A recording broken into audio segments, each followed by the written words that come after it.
He refused to be intimidated. I love it. I love his bravery. That is a man right there.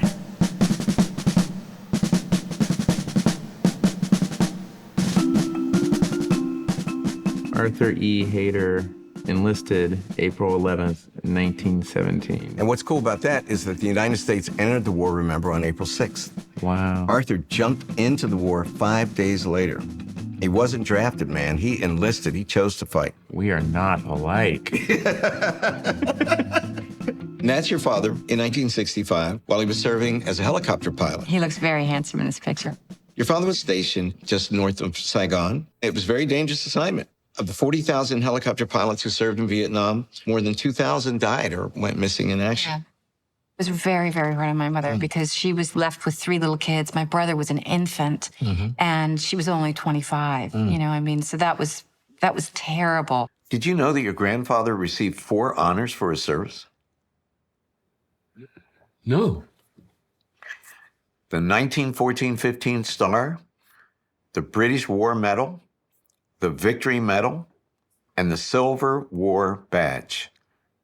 Wow. Those are photos of the awards your grandfather won. We never saw these. Gosh, wow. I have to say, it's just amazing. I mean, I'm sorry, but this is very, I don't know, it's really something. Really is something. I mean, I wish my ma could be here to see this. I wish my ma could just see all this about her dad. This validates his life, you know, and his life was pretty unvalidated up until this point, and this is a major, major, major thing for him. And I am so, so grateful for this. I can't tell you. Do you remember this? Yeah, I remember him missing. My mother tried to create a sense of normalcy in the house, but we weren't allowed to go to school, and we spent days with the curtains drawn. And it was a very weird time. I didn't understand what was going on, and he was gone for a while. 26 days he was tortured in Nyayo House. Your mother must have thought your father was never going to come back. She must have. So it's... She kept that to herself. I'm sure, yeah. She really did. And for that, I feel for her, but I'm also very grateful that she did that. And I remember the day he came back. You do? He just walked in the door. Oh, no. He literally just walked in the door. She was not expecting him. Oh, my God. I just jumped into my father's arms. During the late war, Mrs. Tyrrell had 2 sons and 15 nephews in the Northern Army and made several trips to the southern battlefields to administer to their wants. Many a dying soldier blessed her for her kindness and care with their last breath. That's incredible. That's incredible. That's moving. I don't know what she was like to live with, but she was great. she performed nobly. And according to her obituary, Bridget made several trips to care for her family during the war. What's it like to see that, man? When would you say to your husband, I'm going back down, for another a tour. Yeah. I'm going again. Yeah, whether you like it or not. Several means at least 3. Right. Boy, I'm glad I came here today.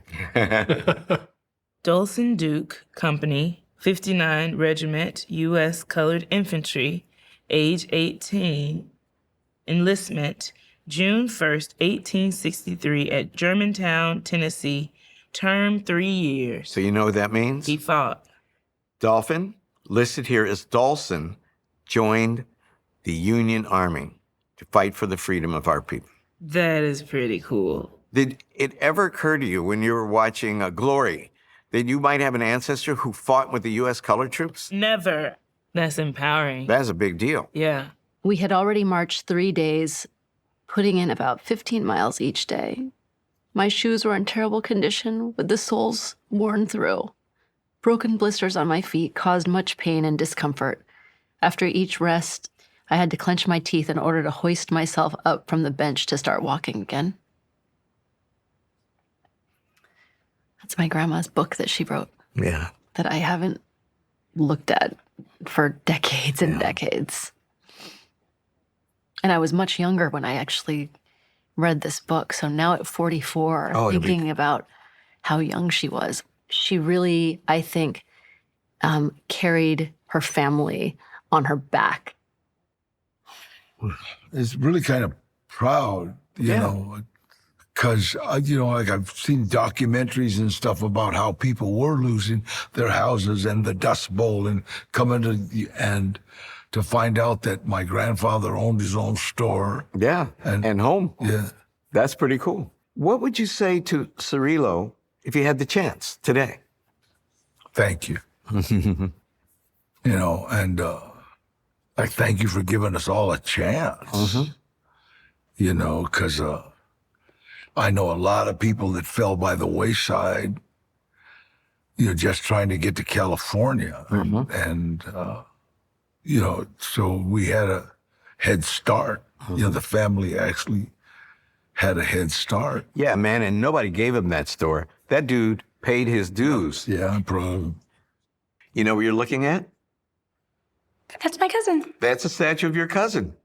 That is your cousin cradling the body of King Tanyang. That's so cool.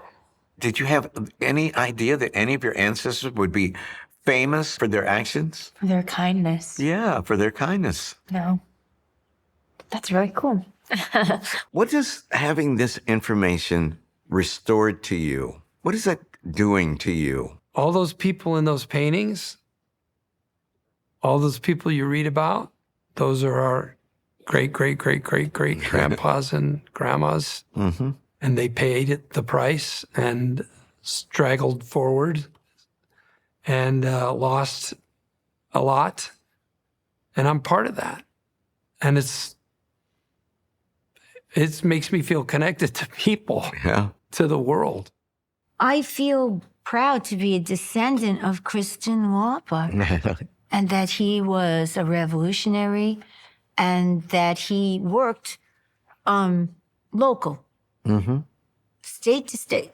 Yeah, he did. To get the people together and organize them. Yeah. I think that's amazing. Yeah, to fight the man. I know I'm always fighting the man. Now I know where it comes from. To see more incredible family history stories, click here.